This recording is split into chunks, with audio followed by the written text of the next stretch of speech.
Hey, everybody, welcome to another episode of the AI Files, where we explore the fascinating world of artificial intelligence and its impact on various fields within our educational institution. I am your host, Corey Gill, and today I have a fantastic guest from the Faculty of Skilled Trades and Apprenticeship, Ed Logan. Ed is at our Whitby campus, for those of you that are familiar with the way we're set up, but I'd rather let him tell you a little bit more about what he does over there. So, Ed, if you don't mind sharing a little bit about your background and maybe what started you on the path of using AI. Yeah, thanks Corey for having me. Yeah, I'm Ed Logan. I'm down at the Whitby campus at Durham College, and currently a professor, full-time professor in the plumbing programs. I'm also the coordinator for all plumbing programs, which is post-secondary, as well as apprenticeship, and as well as our steam fitter apprenticeship. And I've been doing that since about 2015, and just like everybody else, uh, has been impacted by the world of AI in front of us. And actually, just a little funny story. When I was really impacted by AI, when kind of more the chat GPT kind of exploded, I was in the middle of my master's program. So I've definitely got an interesting lens on the kind of student end as well as the faculty end. I love that. That's an interesting take there too, is to be in school when it happened and start maybe using it for your own assistance, and that have anything to do with your inspiration to use AI tools, or was it something Yeah, else? yeah, definitely. Because the what my master's was in learning and technology, so I've always been a bit of a technology kind of bug person. I guess back in the day, even when the internet came to effect, I was always excited to jump on and try different tools. So, within my own teaching practice, I kind of already used some ed tech type of tools, and so when there was something new to try out and discover, I was very keen because based on some of the other stuff I had used before. I saw how it could impact me, positively, and in my teaching as well as even as a student when I was a student. And so I had a good sense at that point that it can be beneficial not only just for me as a faculty member or as a program coordinator, but like how it could help my students. So I was eager to kind of start the old clicking around kind of thing, I like to call it, and kind of discovering. And initially, when I first came across my first AI, when I was in school as well as teaching at the same time, that's what I did. I heard about ChatGPT, let's say, as one of them, and I just went there and okay, let me just go discover this, and Larry just start typing something into the chat box and see what would come out, kind of thing, and just to be curious. And it was quite exciting because to see what would come up, right? So I know myself, I would just do a random thing like. Uh, Towards my own program, like plumbing, I would just type something in, a very maybe one or two sentences about plumbing, just to see what it would come up and what kind of answer it would provide me. And like many people who discover about ChatGPT or any other of the AI tools, I discovered that I had to feed a little bit more information to it because I would get answers that were related to plumbing, but maybe in a different area, maybe in a different country, or like say U.S. So some of the stuff it was giving Like me that. was somewhat correct, but not specific to the area where I was. So And that's interesting, and I'm glad you share that because a lot of people don't recognize the whole importance of context, and so you would have found that early, right? Like I'm teaching in Canada, I'm working in Canada. I need to root myself in that, which is fantastic. Um, Now, based on that too, it said we were discussing a little bit before we kind of hopped on the podcast together. I know people who are in the skilled trades, more youth up and coming and whatnot. They say to me a lot, "I will never need AI in skilled trades. I don't work like that." And I love that you are proving that wrong. So could you share some ways that you actually use AI to help you in the plumbing courses and how they help your students? yeah, one of the initial things I started to use it just in my own program as a teacher. I had plans or lesson plans prepared for lessons. So I started just kind of even fooling around just to see what it would create for me. So I would feed information that I wanted to teach that particular day. And as I learned more about attaching documents to the different chat boxes, um, I would see what it would generate just to compare notes to see what I had and how it would approach it. And I found it quite interesting because some of the stuff was similar that I had kind of in mind that they would give me sometimes some creative ideas of way of teaching things, and even within my own program, one of the things that we do with my students is I have them do a research slash presentation, and depending on the levels, one might be on pipe materials, one might be on plumbing fixtures, and it's not a very big project, and it's a small presentation that they have to do, but as I looked at it as an opportunity because I knew that right away that my students could use this tool, right? They know about it. They're probably fooling around with it too, fiddling around with it. And so I use it as an opportunity to say, as I always say with all our stuff, it's these tools are available to us to help us to make us better. And so when I want you to do this presentation or this research project, I expect you actually to use this tool and along with your other tools, other resources, whether it be code references or reaching out to people, reaching out to manufacturers. I said, I actually want you to use this tool, and in my next iteration, which is coming up in the fall, I actually want to take a time in the class to really actually show my students how to use it. So I'm thinking this is probably as an advantage for me to say, here, I want you to show you a couple of things. You may already know this, but I want to make sure you guys know some basics that I've learned, how you can, properly use it to make it more effective. Kind of using like my mistakes where I typed in stuff. I typed in one time about ABS pipe or ABS, and that's a type of material, but it came up about talking about ABS brakes Right. and stuff, right? So a simple Right. thing where I know that some people might just go, okay, that's great, and they would copy and paste it into their into their information and make that part, make that part of their presentation. And meanwhile, they're obviously incorrect. And I know there's other opportunities because I always tell my students that in our field that things are changing, that we are using technology. One of the areas where a lot of my students now, they actually use, we used to use blueprints, actual physical prints. Now you're using tablets and they're accessing off tablets or are there any other device like that? And I just let them know it's another tool in their toolbox. So I've discovered just myself, I said, look, you can attach the plumbing code in there as the attachment and then chat, say, hey, I'm looking to see how do I do this? Or what's the code for this? So And it's a good way for them quickly search that document and help them with what their question is. I like that too, because you're starting to bring up the fact that they're using these tools, whether it's an Android-based tablet or an Apple iOS-based tablet.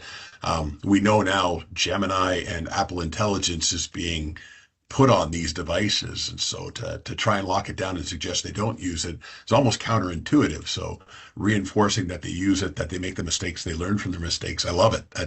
That's ideal. So how have the students been in engaging with it, embracing it? What's their experience been like? I think it's been pretty good. I know I try and chat with them even after like the most recent iteration of that research presentation. I kind of, I always kind of want to go back and just ask them some questions after, maybe not during their presentation or whatever, but I always ask them, where, how was the experience and did you guys use it? And how did you find it, kind of thing? And even with other things I've done before in the past, one time I used an AI tool, and the name escapes me right now, but I'll try to remember. It helped me create interactive activities Awesome. that I could very similar to H5P Studio that some people would maybe be familiar with, but essentially I could feed a bunch of information to it, and it would make me like 10 or 8 of these types of interactive activities in 30 seconds, basically, and then I could integrate it into the learning management system, almost like an add-on. So I remember trying it at one time, and I can't remember if it was for my applied math class. I had one for my applied math class, and I also had one for a topic within our theory-based courses. So we would have our in-person classes, our lectures and whatnot, and I put this extra resource. I said, there's another interactive activities in there that you can to help reinforce what we learned. It's not necessarily mandatory. I'm not looking for you to necessarily everybody has to do it. It just gives you another opportunity. And I know that some gave me feedback that they were very appreciative. It kind of reinforced what they had learned. And in some cases, actually the light bulb kind of went on then, right? So even Excellent. after they had done stuff. So, and they even, someone also mentioned to me that it was good for like studying purposes, right? Because there would be interactive quizzes that they could redo and it would give you the answer, or there was flip cards and you could do the afterwards. So, having done H5P Studio before, I thought this is great because instead of me inputting all the information and making all the answers up and all that stuff, it generated it for me, kind of thing. I kind of gave it, Awesome. attached it some documents and said, I want questions on this, I want interactive activities on this, and it would just generate it. Awesome. That's incredible. And yeah, and I guess once the skills get kind of enhanced, we can start using what it generates and other AIs to start embedding it in PowerPoints and embedding it in or providing embed codes and whatnot for our LMS DC Connect, which is fantastic.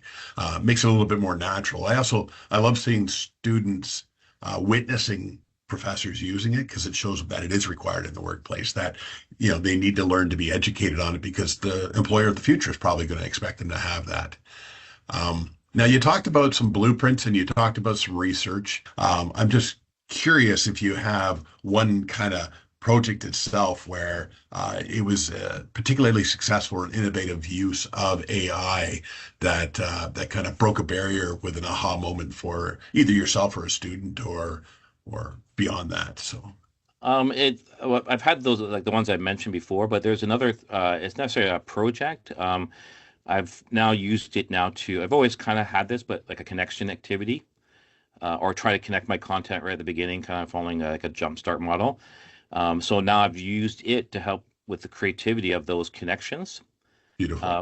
uh, parts, and so they're. I mean, my students are actually they don't maybe know that I'm using the AI to help me create these, but they're obviously getting to do them. So I mean, I had an example where I have a whole bunch, and I sometimes I do two or three for each topic just to see what it generates, and I literally cut and paste it. It gives me full instructions. I tell them what a connection activity is, and just one that I did recently. We were talking about drainage design systems, and before we started, uh, I kind of tweaked what it said, but basically, essentially, what it helped me set up was I did a comparison, and then I brought my own pictures in, and I compared about designs of things that have changed over time to show that like a car had this is what cars used to be, and this is what cars are today, as we all know. And yes, there are some of those old cars still out there, but there's a lot more of these newer cars out there. But it doesn't mean to show that as we're preparing as I was preparing to show them the different plumbing design systems that are out there, the one we currently use, but there's still the old systems are still there in the older buildings, and why we have to be aware of it. So how everything evolved, but also how things still exist, and we I have like to that adapt. too. Because if there's old design programs around and they encounter those design programs, well, they're when they land out in the workforce, AI could probably help them understand how to use that platform if they haven't had experience with it. Yeah. So I think that's unique as well. I like that. Um, okay, no, that's good. Now it's all been kind of positive and raw and good stuff, and I love that. But I always know there's this kind of dark side to AI, or at least a challenging side to AI. And I'm wondering if you've had any personal challenges with integrating AI into your teaching, and maybe what you've done to challenge or avoid them. So I've had some challenges over time. One of the challenges I actually had was I wanted I started using one of the other AIs to create these interactive activities, and I said I want you to put it in this format, this different type of file. And I've had some challenges all around that where the link doesn't work for the file, or if I Right. download the file, that those things are not in, or they're in there, but they're not in there in the right format. So there has been some challenges where I'm like, okay, I'm getting closer to what I want. I've done certain activities or certain things I want to do. I've had to do them like 5 or 6 times to really refine it. Right. To give you an example, with my plumbing program, our plumbing in Ontario, we had major code change as of January 1st. And we did have a document that was given to us about August of the new code. And then I wanted to use it to to tell me basically what the changes were. So help me assist me that. So Okay. I gave it both documents, but and I kind of was detailed, like saying give me a detailed, but it still kind of gave me a high level summary. And so I had Right. to keep reworking it and kind of saying, okay, that's great, but could you give me I wanted more line by line, or I want more, more detail.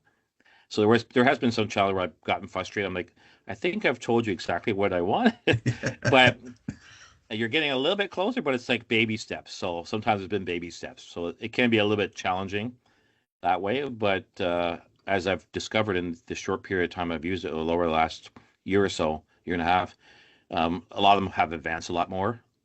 Right. So, Right. and the one thing I have learned is that there's a couple that I really use all the time, and they know me really well now.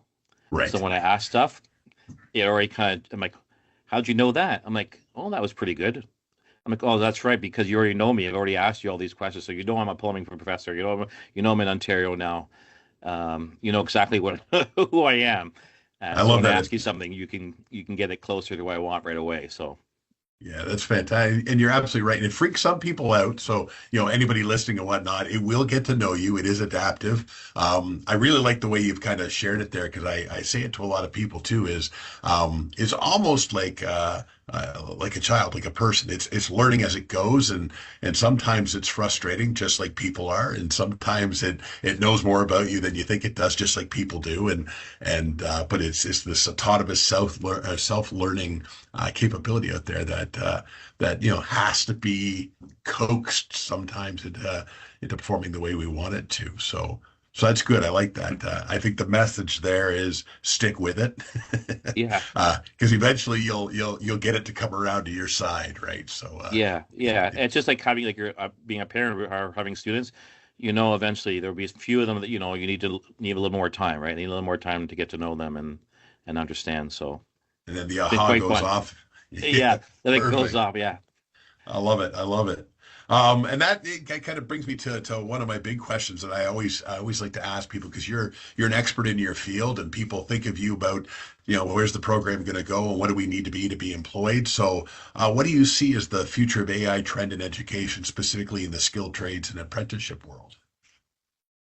I definitely think it can be a tool, I mean, whether it be skilled trades or not. Is I know that I have a lot of students that have challenges in learning, and I need to think outside the box a little bit more and to tailor their education. So I think that's one of the ways it's going to help me where I can tailor it maybe a couple of different ways for my learners, but maybe it can help me find that third or fourth way that's always been Awesome. a big thing for me where I've done that kind of already where I try and create my own stuff, or whether it be it's like, okay, I want to share something, now create me a video or this, or create my own video. But now like maybe this can help me think about that, the accessibility for my students. That's kind of one of the key areas where I've looked at lately has been what am I doing now, and is it accessible enough for all my students? Is there another way I can do it, or is there something you can help me create from what I already have and make my life easy, but also make it better for my Fantastic. students? So, um, and the other thing is that in any field and the skilled trades, there is a little, like as we mentioned before, a lot of technology coming into play. Um, and that we've all heard this saying probably before a lot, but it won't impact, say, plumbers. Like, I mean, it won't impact them. Like, it won't steal your job, is what I'm trying to say. But the plumber that is using it, whether it's in the actually on the tools or with their actual business and setting that stuff and behind the scenes for administrative stuff, the one who's going to be using it will be employed. And the one who doesn't will not be employed, right? That will be the person that takes over your job or your field. So, The paradigm behind that because it can make you more efficient in so many things. If you're a member of the union, you can use it to kind of craft the right email communications yeah, with your union so that it always puts you in the right light. When you're talking to your customers, it can help you craft it in a authoritative way, and students need to get a hold of that. But I really like the fact that you brought that entrepreneurial angle in there because there's so much complexity to running a business that when you do it, you don't technically want that level of complexity, but it comes with the gig, and AI can certainly make that much more easy. So even if yeah. it's not directly related to your profession itself, it's those things surrounding your profession that make you more efficient in it. All right, so that's kind of been a great journey. I love that, but I always have to ask this question as well because we are trying to get more faculty at Durham College to engage and use it, or more faculty in general. What advice would you give other faculty members who are hesitant to either embracing AI for themselves or incorporating it into their classroom? Yeah, I would probably take the lens of two things. One, if you use it, thinking of it as a way that's going to help your students learn and learn better, or and make it easier for them to learn, which is at the end of the day the root reason why we do the teaching. And also, it's the second part. It essentially could make your job a little bit easier, right? Whether it's I know that myself. When I did talk about the connection activities, I could think of stuff, but then I was having like a brain freeze. I couldn't, I could come up with a few things, but then like there it is. I might just punch it in there and it came out with, 20 or 30 ideas. And I'm like, they're very simple, but it took me a long time to think. I would have taken me a long time to think of those simple things. So it can make it a lot easier. The thing that I would recommend too is just to take that little approach that I kind of use, where you just kind of, click around, just, play with it a little bit, just see what it does, put something in the chat, see what it creates. And the other key thing is to look around and talk to your fellow colleagues. I know that's helped me in the past with other ed tech type of tools, was to see, hey, are you using that? And what are you doing with that? And Excellent. then say, and let them share their experience, because that can definitely inspire you to realize it's not as fearful or as intimidating or as hard as you think. And Aw- like everything else, we're going to learn. We're going to learn over time. So if you play with it a little bit, you'll learn over time eventually. Awesome. Great advice. Sage advice, in fact. And that kind of wraps it up for us, Ed. I really do appreciate you joining us. I really like the view. I like the exposure of including your insights into this informative platform. You're welcome. It's been a pleasure. Thank you. And to our listeners, we hope that you found this discussion enlightening, and we encourage you to explore the use of AI in your own educational and professional contexts. Until next time, I ask you to be curious, be innovative, but make sure you let AI inspire your journey. Thanks.